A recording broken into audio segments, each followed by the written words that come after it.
Moving right along, and then we're going into Prop 70 now, and Prop 70 basically says the supermajority vote approving the cap and trade reserve fund legislative constitutional amendment.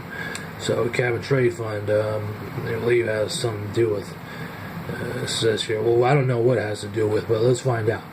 So let's see here. The summary says beginning in 2024, requires that cap and trade revenues accumulate in a reserve fund until the legislative, by a 2/3 majority vote, authorizes the use of revenues. Fiscal impact.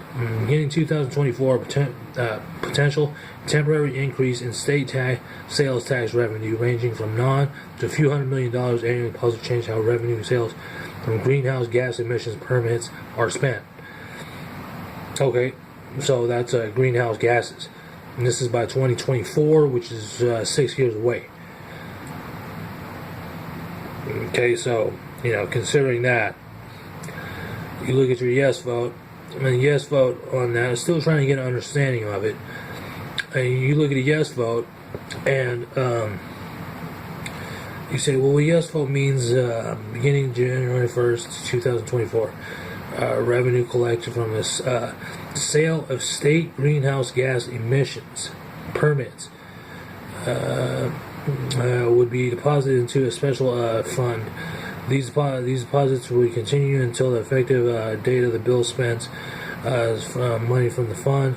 That fund passed from 2/3 vote each house of the legislature. The current state sales tax exemption for manufacturing and certain other equipment would be suspended during the same period. Auction revenue is deposited into the special fund.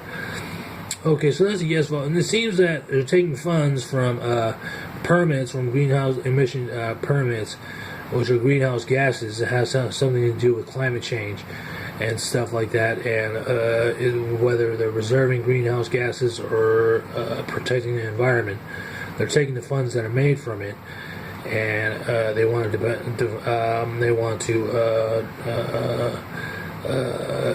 create another fund account. So a no vote, we're still trying to understand no vote, or the yes vote. But no vote says no vote measure means the legislature could continue authorizing spending state revenue collected from the sale of greenhouse gas emission permits with a majority vote.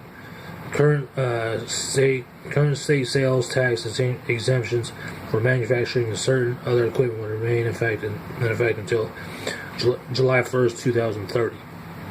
So I'm thinking to myself, I'm like, sales of greenhouse gas emission permits. Greenhouse gases, I'm not too sure. I needed a reference on how greenhouse gas, I think greenhouse gas depletes the ozone layer. So it's actually penalized. You're actually charged more to have to emit greenhouse gases into the air. So like if you're not fueling fuel efficient cars and stuff, are still using diesel fuel or not using clean burning coal or something like that, you'll be penalized and you'll be charged higher taxes, and they want to take that tax money to spend it in a certain way. So I believe a cap and trade, and I'm not too sure about this right here, this Prop 70. But if you look at the pros, if you just survey the pros, it's supported by Democrats and Republicans, labor, business, and farmers. Money is spent wisely for high priority programs that benefit all Californians that are not diverted for pet projects. And so, what do you call it? And so, con, let's just go a little more, I'm trying to get understanding further. Prop 70 grew out of an oil industry effort to weaken state's premier program to curb harmful air pollution and climate change. It will increase legislature gridlock, hurt public health, empower anti-environmental special interests. 35 environmental organizations and the League of Women Voters California opposed Proposition 70. So it has to do with climate change, and it has, it says that I guess the taxes that